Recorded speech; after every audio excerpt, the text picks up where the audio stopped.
بسم الله الرحمن الرحيم فلا تظلموا فيهن أنفسكم.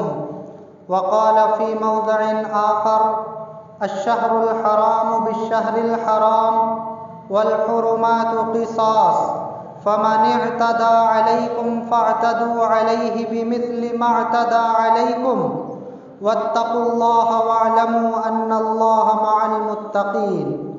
صدق اللہ مولانا العظیم وصدق رسولہ النبی الکریم.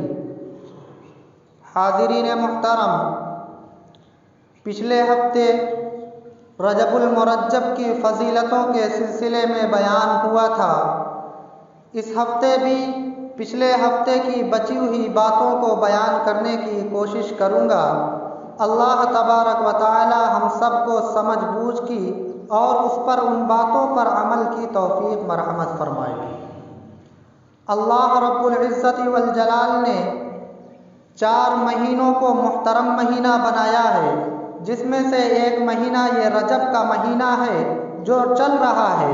اس کے سلسلے میں بہت فضیلتیں آئی ہیں. اللہ رب العزت کے پیارے حبیب محمد صلی اللہ علیہ وسلم کا ارشاد ہے کہ رجب کے مہینے کی رات یعنی پہلی تاریخ کی پہلی رات، اگر اس رات میں دعائیں کی جائیں تو اللہ رب العزت والجلال اس دعا کو قبول فرماتے ہیں. علماء کرام لکھتے ہیں کہ 5 رات ایسی ہیں جس میں اللہ رب العزت والجلال دعاؤں کو قبول فرماتے ہیں. ان میں سے ایک رات رجب المرجب کی پہلی رات ہے، اور دوسری رات جمعہ کی رات یعنی جمعرات کے دن جو رات گزرے گی، یعنی جو کل والی رات گزر چکی ہے، اس رات کے اندر اگر دعائیں کی جائیں تو اللہ رب العزت والجلال اس دعا کو بھی قبول فرماتے ہیں. اور تیسری رات یعنی عید الفطر کی رات اور عید الاضحیٰ کی رات اور 15ویں شعبان کی رات، جسے ہم اور آپ شب برات کے نام سے جانتے ہیں. یعنی یہ 5 جگہیں 5 راتیں ایسی ہیں جس میں اللہ رب العزت والجلال دعاؤں کے قبول کرنے کا وعدہ فرمایا ہے کہ اگر اس رات میں دعائیں مانگی جائیں گی تو اللہ رب العزت والجلال اس کی دعاؤں کو قبول فرمائیں گے، اس کی دعاؤں کو رد نہیں کریں گے. جس میں سے ایک رات یہ رجب المرجب کی پہلی رات یعنی پہلی تاریخ کی رات ہے، جس میں جو نکل چکی ہے. لیکن علماء کرام علیہ الرحمہ فرماتے ہیں کہ اگر وہ رات چھوٹ چکی ہو تو رجب المرجب کے پورے مہینے کے اندر، پورے مہینے کی کسی بھی رات کے اندر اگر اللہ رب العزت والجلال سے لو لگا کر دعائیں کی جائیں تو اللہ رب العزت والجلال ان کی دعاؤں کو قبول فرمائے گا. یہ علماء کرام علیہ الرحمہ فرماتے ہیں. لہذا ہمیں بھی چاہیے کہ ہم ابھی رجب المرجب کا یہ مہینہ چل رہا ہے، ابھی 16-15 تاریخ ہوئی ہے، ابھی وقت بچا ہوا ہے. اللہ رب العزت والجلال سے راتوں کے وقت لو لگا کر اللہ سے دعائیں کریں تو اللہ تبارک و تعالی دعاؤں کو قبول فرمائیں گے. دوسری بات جو اس مہینے کے اندر اللہ رب العزت والجلال نے قرآن مجید کے حوالے سے ہمیں بتلائی ہے وہ ہے فَلَا تَظْلِمُوا فِيهِنَّ أَنفُسَكُمْ. یعنی اپنی جانوں پر، اپنے نفس پر، اپنی ذات پر ظلم نہ کرو. فَلَا تَظْلِمُوا فِيهِنَّ أَنفُسَكُمْ. ظلم سے کیا مراد ہے کہ اپنی ذات پر ظلم نہ کرو. اس کا مطلب یہ ہے، علماء کرام اور مفسرین حضرات یہ لکھتے ہیں کہ فَلَا تَظْلِمُوا فِيهِنَّ أَنفُسَكُمْ یعنی اپنی جان پر ظلم نہ کرو. اس سے مراد یہ ہے کہ ان مہینوں کے اندر یعنی جو حرمت والے مہینے ہیں، جیسے کہ رجب المرجب کا مہینہ یہ حرمت والا ہے، اس حرمت والے مہینے کے اندر ہم گناہوں سے اپنے آپ کو بچائیں، نمازوں کا اہتمام کریں، روزوں کا اہتمام کریں، کیونکہ اللہ رب العزت والجلال ہمیں انہی باتوں سے روکتا ہے. جب ہم اپنے اوپر ظلم سے روکیں گے، جب گناہ سے روکیں گے، برے کاموں سے روکیں گے، اپنے آپ کو نمازوں کی طرف لے جائیں گے، نفل روزے رکھیں گے، تو اللہ رب العزت والجلال نے جو ارشاد فرمایا کہ اپنی جانوں پر ظلم نہ کرو تو ہماری جان کی حفاظت بھی ہو جائے گی. یعنی گناہوں سے ہماری جان کی حفاظت ہوگی. گناہ اور برے کاموں سے ہماری حفاظت ہوگی، تو یہی ہے اپنی جان پر ظلم سے روکنا، خاص طور سے ان مہینوں کے اندر۔ رکنا تو ہر مہینے کے اندر ہے، پورے سال رکنا ہے، لیکن ان مہینوں کے اندر کچھ زیادہ احتیاط کرنی ہے، اس لیے کہ جو مہینہ جتنا محترم ہوتا ہے، جتنا قابل احترام ہوتا ہے، جس کی شخصیت جتنی بڑی ہوتی ہے، اس کا احترام اور اس کی عزت بھی اسی طرح سے کی جاتی ہے۔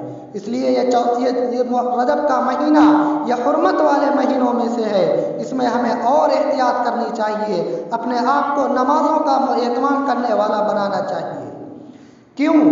اس لیے کہ کبھی کبھی ہوتا ہے کہ زمان اور وقت اور زمان اور مکان کے بدل جانے کی وجہ سے جو چیز اس پر عائد ہوتی ہے، یعنی جو حکم لگایا جاتا ہے، وہ چیزیں بدل جاتی ہیں۔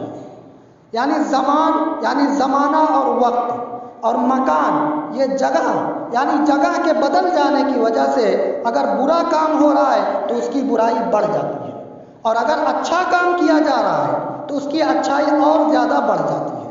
اس لیے زمان اور مکان کے اعتبار سے جب عبادتوں کے افضل ہونے کی عبادت افضل ہو سکتی ہے، تو پھر یہ مہینہ جو ہے، یہ حرمت والے مہینے، احترام والا مہینہ، یہ اس مہینے کے اندر بھی اگر ہم گناہ کریں گے جیسے پچھلے مہینوں کے اندر کرتے آ رہے تھے، تو اس کا گناہ یعنی وہ اور برا سمجھا جائے گا۔ گناہ تو گناہ ہی ہے، لیکن گناہ اور زیادہ بڑھ جائے گی، اس لیے کہ اس مہینے کا احترام ہے، اس مہینے کا محترم بنایا گیا ہے، اسی لیے تاکہ ہم اپنے آپ کو گناہوں سے حفاظت فرمائیں۔ مثال کے طور پر آپ سمجھیے کہ جیسے مکان کے بدل جانے سے ثواب میں، مکان کے بدل جانے سے گناہوں میں بڑھوتری ہو جاتی ہے۔ جیسے مثال کے طور پر ظہر کی نماز آپ اپنے گھر میں پڑھیے گا تو آپ کو 1 نماز کا ثواب دیا جائے گا، اور اگر وہی نماز آپ اپنے محلے کی مسجد میں جماعت کے ساتھ نماز پڑھیں گے، یعنی وہی ظہر کی نماز، تو اسی ظہر کی نماز کے اوپر آپ کا ثواب 25 نمازوں کا مل جاتا ہے۔ کیوں؟ مکان بدل گیا، جگہ بدل گئی ہے۔ آپ کا گھر تھا تو 1 نماز پر 1 نماز کا ثواب تھا، اور آپ اپنے گھر سے نکل کر اپنے محلے کی مسجد میں جا کر باجماعت نماز ادا کرتے ہیں تو وہی نماز ہے، لیکن ثواب اس کا 25 گنا زیادہ ہو جاتا ہے۔ مکان کے بدل جانے سے ثواب کی بھی بڑھوتری ہو جاتی ہے۔ اسی طرح اگر کوئی آدمی گناہ کرتا ہے، بیڑی سگریٹ پیتا ہے باہر جا کر، تو آپ اس کو اتنا برا نہ سمجھیں گے، اور اگر وہی آدمی وہی بیڑی سگریٹ گٹکا پکار لے کر مسجد میں بیٹھ کر کھائے، مسجد کے اندر بیٹھ کر کھائے، تو آپ وہی آدمی اور زیادہ برا سمجھا جائے گا۔ کیوں؟ بیڑی سگریٹ وہی ہے، آدمی وہی ہے، پینے والا بھی وہی، اور جو چیز کھا رہا ہے وہ بھی وہی، لیکن کیا بدل گیا؟ مکان بدل گیا، جگہ بدل گئی۔ آپ مسجد کے اندر بیٹھ کر اگر گناہ کا کام کریں گے تو اس پر اور زیادہ برائی ہوتی ہے، وہ اور برا سمجھا جاتا ہے اور قبیح سمجھی جاتی ہے وہ چیز، اور اگر وہی چیز آپ باہر کرتے ہیں وہ تو گناہ ہے ہی، لیکن ایک کم درجے کی گناہ اور ایک زیادہ درجے کی گناہ ہو جاتی ہے۔ خیر، سمجھانا یہ تھا کہ زمان اور وقت اور مکان کے بدل جانے کی وجہ سے ثواب میں بڑھوتری ہو جاتی ہے، اور گناہ اگر کیا جاتا ہے تو گناہ میں بھی جو گناہ کے اوپر اللہ تبارک و تعالی ہماری پکڑ فرمائیں گے اس کی بھی بڑھوتری کی جاتی ہے۔ اس لیے ہمیں احتیاط کرنا چاہیے۔ مثال کے طور پر کوئی کہتا ہے کہ رمضان المبارک کے اندر تو یار نماز روزہ کر لیا کرو، کیوں کہتا ہے؟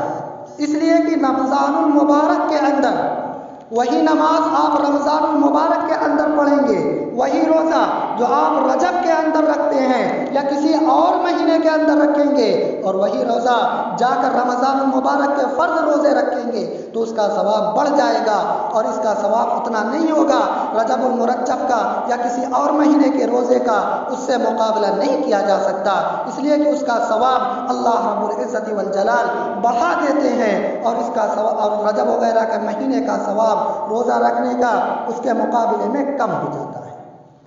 حاضرین محترم، رجب المرجب یہ بہت تاریخی مہینہ ہے۔ اس مہینے کے اندر بہت سی بدعات و رسومات پر بھی ہم لوگ اس سے گھرے ہوئے ہیں، ہم اس کو اپنی زندگی کا حصہ اور جزو سمجھتے ہیں۔ مثال کے طور پر 22 رجب المرجب کو کنڈے کی رسم کی جاتی ہے۔ یہ کنڈے کی رسم نہ کسی حدیث کی کتاب سے ثابت ہے، نہ تو کسی علماء کرام کی کتابوں میں لکھا ہوا ہے، نہ کسی علماء کرام نے اپنی تقریروں کے اندر اس کو بیان کیا ہو، نہ کسی کتاب میں ہے۔ چاہے آپ کسی بھی مسلک کے علماء کی کتاب دیکھیے، میں اپنے مسلک یا آپ کے مسلک کی بات نہیں کر رہا، علماء بریلوی کو اٹھا کر دیکھ لیجئے، علماء دیوبند کو اٹھا کر دیکھ لیجئے، چاہے علماء اہل حدیث کو اٹھا کر دیکھیے، جتنے بھی فرقے ہیں ان کی کتابوں کو اٹھا کر دیکھیے، اگر کہیں کنڈے کی رسم کی بات ملتی ہے اور اس کو جائز کہا جاتا ہے تو پھر میرے دوستوں اور بزرگوں آپ کیجئے، میں بھی کرنے کے لیے تیار ہوں۔ لیکن ایسی کوئی بات کہیں کتابوں کے اندر موجود نہیں ہے، چاہے کسی بھی مسلک کے علماء ہوں، نہ علماء دیوبند کی کتابوں میں ہے، نہ علماء بریلوی کی کتابوں میں ہے، نہ علماء اہل حدیث کی کتابوں میں ہے۔ یہ جو رسم کنڈے کی رسم جو رائج ہے ہم لوگوں کے درمیان، یہ صرف گڑھی ہوئی ہے، یعنی من گڑت رسم ہے، نہ اس کا تعلق کسی دین سے ہے نہ دنیا سے ہے، صرف یہ ایک طرح کی رسم بنا لی گئی ہے۔ میرے دوستوں اور بزرگوں، میں آپ کو حقیقت بتا دوں کہ 22 رجب المرجب وہ تاریخ ہے جس تاریخ کے اندر حضرت امیر معاویہ رضی اللہ تعالی عنہ کا وصال ہوا ہے۔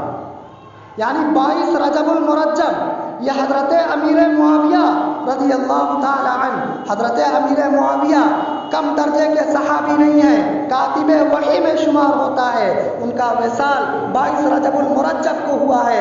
اب آپ سمجھ لیجئے، فیصلہ آپ کے ہاتھوں میں ہے کہ اس تاریخ کو ہمیں خوشی منانا چاہیے یا غم منانا چاہیے۔